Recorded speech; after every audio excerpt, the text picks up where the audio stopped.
Once during the Pandavas' exile, Yudhishthir met Markandeya Rishi. Yudhishthir got emotional after meeting the Rishi and said, "O great sage, I am not worried about the pain I have caused to myself and my brothers. However, what Draupadi has to go through makes me sad. She had to get humiliated in front of the entire royal assembly of Hastinapur. Later, Jayadratha tried to abduct her. Have you ever heard of another pious woman like Draupadi, who had to go through so much pain and hardship in her life?" It is then the great sage Markandeya narrated this story of Princess Savitri to Yudhishthir. In ancient times, there was a king named Ashwapati who used to rule over the Madra kingdom. Ashwapati was a very just and fair king who was loved by his subjects. Everything was going well in his kingdom. Still, the king was always worried, for he did not have any children. With this desire in mind, the king prayed to Mata Gayatri for 18 years and conducted 1,000 yagyas in her worship. In the end, Mata Gayatri appeared in front of the king and offered him a boon. King Ashwapati greeted the Devi with folded hands and said, "O Mother of the whole universe, I wish to have a son who is virtuous, so that he can inherit my kingdom after me." Mata Gayatri said, "O sage among kings, I know your desire in advance. Hence I had consulted with the Father of the universe, Brahmadev, before appearing in front of you. It is with his blessings I grant you a daughter." The king accepted the blessings of Brahmadev and Mata Gayatri and said, "As you wish, O mother." In time, Queen Malvi gave birth to a beautiful daughter. Honoring Mata Gayatri, the king named his daughter Savitri. Savitri was no less than a goddess in beauty and virtues. When Savitri grew older and became of marriageable age, the king started looking for a suitable groom. However, the king was unable to find a groom who could match his daughter in virtues and appearance. In the end, he called Savitri and said, "Daughter, you are now of the right age to marry, and as your father, it is my duty to make sure I find a suitable groom for you and conduct your wedding with proper Vedic rituals. Despite all my efforts, I have failed to find a man who can match you in your qualities. It is my wish now that you visit the wise sages in our kingdom and with their help find a suitable man for yourself. You have my blessings." Respecting her father's wish, Princess Savitri went to the jungle and started spending time with the sages in their hermitage. She started searching for a suitable husband under their guidance. One day, Devarshi Narad was visiting King Ashwapati. When Devarshi Narad was having a conversation with the king, Savitri entered the royal court. The king was extremely pleased to see his daughter return. Savitri sought the blessings of the sage among gods and then greeted her father. Savitri said, "Father, as you suggested, I have found the right man to marry. You please start preparing for the wedding." A happy and curious Ashwapati asked Savitri to tell every detail. Savitri said, "King of Shalv, Dyumatsen became blind due to some illness. Taking advantage of his misfortune, his enemies attacked his kingdom, and the king had to flee along with his wife and newborn son. That son, who was born in a palace but raised in a hermitage, is now an adult. He is handsome and virtuous. I have chosen him to be my husband." Narad Muni, who was listening to this conversation, got worried and said, "O king, the man your daughter has chosen is Satyavan. He is really virtuous and righteous. However, there is one problem because of which I don't think your daughter should marry him." Looking at the king's curious eyes, Devarshi Narad continued, "King Dyumatsen's son will not live long. Exactly 1 year from today, Satyavan will meet his death." Hearing these words from Narad Muni, the king requested his daughter to forget about marrying Satyavan and look for another groom. However, Savitri said, "Father, in my mind I have already decided Satyavan to be my husband. Marrying anyone else now is out of the question. It is also not right. I request you to start preparations for our wedding." Hearing these words from Savitri, Narad Muni said, "O king, your daughter is right. You should wed your daughter as per her wish without any worry. I bless this union." King Ashwapati approached King Dyumatsen in his hermitage and proposed Savitri's marriage to his son Satyavan. With the blessings of both parents, the wedding happened as per Vedic rituals. After the wedding, Savitri denounced all the royal possessions and started living in her hermitage with her husband and in-laws. However, she never forgot the words of Narad Muni. She kept counting days. 4 days before the fateful day, Savitri started fasting and praying to gods. She did not eat or drink anything for these 4 days. On the fateful day when Satyavan decided to head to the forest to pick some fruits and wood, Savitri insisted on accompanying him. For the first time since her wedding, Savitri had expressed some desire, so her in-laws insisted that Satyavan fulfill her simple wish and take her with him. Throughout the way, Savitri kept remembering the words of Narad Muni. Suddenly, Satyavan started sweating and felt very weak. He came to Savitri and said, "Savitri, I am feeling very tired and cannot even stand. I think I should rest for a while." Satyavan rested his head on Savitri's lap and fell asleep. In a moment, his body became colorless, and Savitri noticed a heavy-set man dressed in red and holding a noose in his hand, standing in front of them. Savitri said, "Looking at your divine appearance, I have no doubt that you are a god. I request you to introduce yourself and let me know what you desire coming here." Yamraj replied, "I am Yam. Your husband's time on earth has come to an end. Hence I have come to carry him with me." After saying these words, Yam tied Satyavan's soul to his noose and started going away. Savitri started following him. Noticing Savitri coming after him, Yamdev stopped and said, "Go back, Savitri. Go and perform the last rites of your husband." Hearing Yamraj's words, Savitri said, "O God of death, according to dharma, wherever my husband goes, I am supposed to follow." Yamraj said, "Don't be stubborn, Savitri. Ask me for a boon except for your husband's life and go back." Savitri said, "O Dharmaraj, if you want to offer me a boon, then please make sure my father-in-law can see again. Make him powerful and able, as he was before he lost his eyesight." Yamraj said, "So be it," and started walking again. In a while, he turned back to see that Savitri was still there. Savitri said to Yamraj, "Only truly blessed ones get to experience the company of gods. Any conversation with gods is a blessing. I cannot forego this once-in-a-lifetime opportunity." Yam asked Savitri to ask for another boon except for the life of her husband. Savitri asked for her father-in-law to regain his lost kingdom. Yam said, "As you wish," and moved on. Savitri continued to follow Yam and said, "You carry people out of this world against their wishes.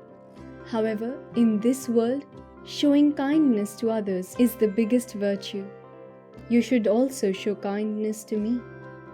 Hearing these words from Savitri, Yamraj said, "Savitri, I am very pleased with your words. You can ask for one more boon, but please know that I will not spare the life of your husband." Savitri said, "O son of Vivaswan, my parents do not have any sons. Please bless them with 100 sons who can carry their legacy forward." Yam said, "Your mother Malvi will give birth to 100 illustrious sons of your father, Now stop being stubborn and return to your in-laws. They need you the most in this time of grief. Savitri replied, I do not know how far I have come following you. I do not know if I will be able to go back now. I feel like the only option left to me right now is to keep following you. Yamraj smiled at Savitri's words and said, Okay, ask me for one more boon. I can give you anything except for sparing the life of Satyavan. You have to go back this time though. Savitri stood in front of the god of death with folded hands and said, O god of afterlife, I have experienced all the joys of life except motherhood. I have heard that being a mother is the supreme joy any woman can experience. Please give me a boon to become the mother of 100 illustrious sons. Yamraj said, So be it, and moved on. Savitri stopped him and said, Maharaj, I am a woman of virtue. You are taking away my husband. Without him, how do you think I would become the mother of 100 sons? Yamdev smiled and said, O Savitri, my boon cannot go in vain. I am returning the soul of your husband and bless the two of you a 400 years long life together. Two of you now have my blessings. Saying this, Yam released Satyavan's soul from his noose and disappeared. Thus, after getting her husband's life back, Savitri went back to the place where Satyavan's dead body was. She kept his head on her lap and started waiting for Satyavan to open his eyes. After a while, Satyavan opened his eyes as if he had just woken up from sleep. As soon as Satyavan opened his eyes, he realized it was dark. He said to Savitri, Savitri, it is so late. How long I must have slept. Why didn't you wake me up? Savitri looked at Satyavan with an expression of relief in her eyes and said, You did not look well. That is why I did not find it wise to wake you up. Let's go now. Father and mother must be getting worried. Back at the hermitage, Dimat Sen regained his eyesight, but he was worried since his son and daughter-in-law had not yet returned. Next day morning, when Savitri returned to the hermitage with Satyavan, they felt relieved. After a while, a messenger from Shalv arrived at the hermitage.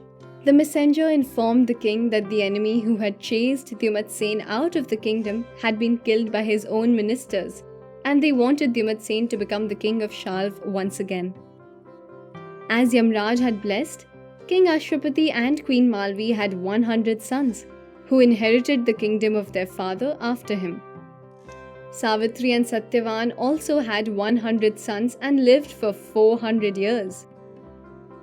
After narrating this story to Yudhishthir, Markandeya Rishi said, The way Savitri not only saved her husband's life, but also brought good fortunes for her parents and in-laws, this daughter of Drupad will bring back your good fortunes.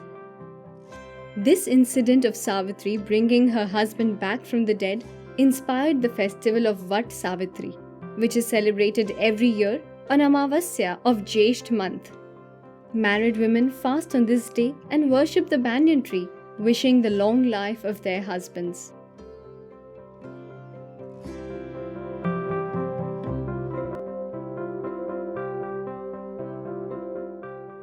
After marrying Shantanu, Satyavati started living as the queen of Hastinapur in the royal palace. With time, she gave birth to a son whom they named Chitrangad. Chitrangad was very virtuous and skilled in combat skills. After some years, Satyavati gave birth to another son who was named Vichitravirya. He was a skilled archer. Maharaj Shantanu passed away when Satyavati's sons were adolescent, and Mahabali Bhishma managed the functioning of the state as Chitrangad's guardian, who was now on the throne of Hastinapur. Being very valorous, Chitrangad defeated all the kings of earth, subjugated all of them to Hastinapur, and became a Chakravarti Samrat like his father Shantanu. Chitrangad did not find any man who could equal him in valor after facing all the kings of Prithvi Lok in the battle. One day, he met a Gandharva Raj named Chitrangad. Gandharva Raj Chitrangad challenged Kuru Raj Chitrangad to a duel. Overcome by the arrogance of his valor, the king of Hastinapur accepted the challenge of Gandharva Raj and decided to examine each other's combat skills in the battlefield of Kurukshetra. Satyavati did not approve of her son having a duel with a Gandharva, and she said to Chitrangad, "Son, I don't doubt your strength and intelligence, but fighting with a Gandharva like this is not right. Gandharvas are deceptive, and it is difficult for humans to face their Maya." Answering his mother, Chitrangad said, "Mother, I have learned archery from brother Bhishma himself. No warrior in the world can face me. I have no doubts regarding my ability. If I don't answer the challenge of Gandharva Raj, what will happen to the dignity of Bharat lineage?" Keeping in mind his mother's worries, Bhishma said, "Anuj, Gandharva Raj has challenged the king of Hastinapur. Therefore, the army of Hastinapur will answer him. And if he wants to fight a duel, then as a servant of Hastinapur's throne, I will fight this duel with him." Listening to his brother Bhishma, Chitrangad said, "Brother, he has not challenged the king of Hastinapur. He has challenged Chitrangad. If I don't accept his challenge and push someone else forward, then what will happen to my glory in this world? The son of Maharaj Shantanu sitting on the throne of Hastinapur is not a coward. I will fight this duel myself." Chitrangad looked at his mother and said, "If I don't return from this duel alive, then my younger brother will carry forward the legacy of the Kuru lineage in the protection of brother Bhishma." Saying this, Chitrangad took blessings from his mother and brother and left for the battlefield of Kurukshetra to fight a duel with Gandharva Raj. There ensued a pitched battle between Gandharva Raj and Kuru Raj in Kurukshetra. Both of them were skilled in the art of combat and were capable of making each other's weapons ineffective. This duel continued for 3 years, and it became impossible to decide a winner. At last, Gandharva Raj took the help of Maya Yuddha to defeat the king of Hastinapur. King Chitrangad tried his best to counter the Maya of Gandharva Raj, but his normal weapons could not stand in front of his divine Maya, and at the end, King Chitrangad achieved martyrdom at the hands of Gandharva Raj. This way, Gandharva Raj won and went back to his lok. After the death of Chitrangad, Bhishma performed his funeral rites and appointed Vichitravirya, the second son of Satyavati, who was still a boy, as the king. And in this way, Bhishma performed the duties of Raj Dharma. When Vichitravirya came of age, his mother Satyavati got worried about his marriage. Satyavati consulted the obedient Bhishma regarding this and gave him the responsibility of her son's marriage. When Kashiraj arranged the Swayamvar of his daughters Amba, Ambika and Ambalika, Bhishma took the permission of his mother and left for Varanasi. Bhishma reached the Swayamvar gathering, asked the 3 princesses to mount his chariot and made an announcement.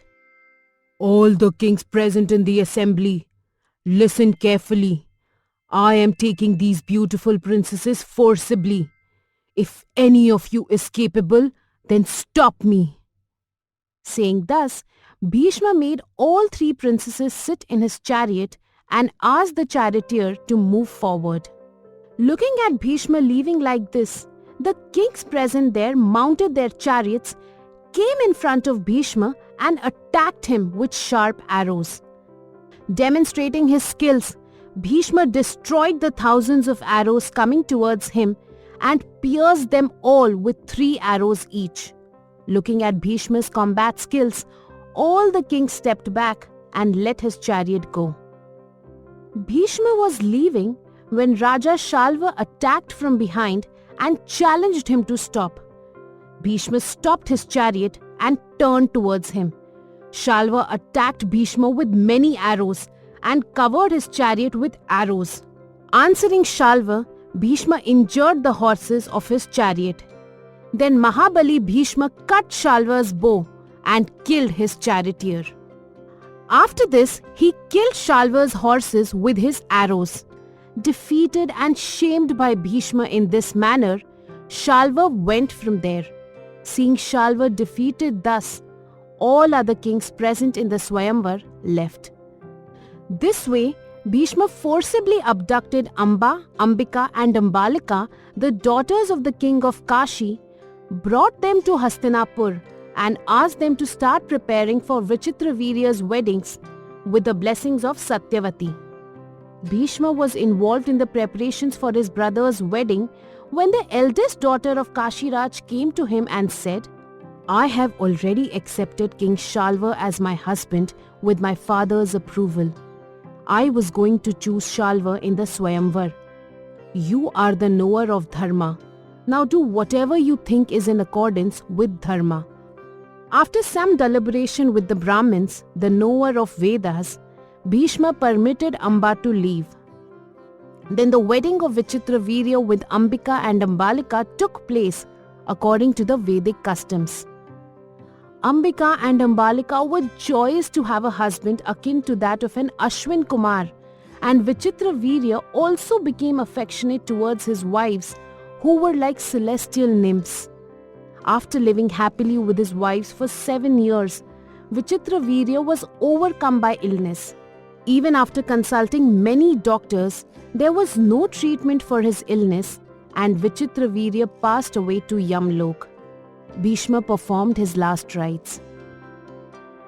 Vichitravirya had no children, and seeing the empty throne of Hastinapur, Satyavati said to Bhishma, "Son, you are like Shukracharya and Brihaspati in the knowledge of Vedas and like Parshuram in combat skills. You're the most deserving person for the royal throne of Hastinapur. My son was very much loved by you, and after his death, both his wives have been deprived of the joy of motherhood. My wish is that you take care of the royal throne of Hastinapur and marry my daughters-in-law and carry forward the Kuru lineage with your children." Listening to Satyavati, Bhishma said, "Mother, the solution you have given is in accordance with Dharma, but you know the oath that I have taken. I have given up the throne of Hastinapur and taken an oath of celibacy for my whole life. I can give up the 3 worlds, but I cannot step back from my oath."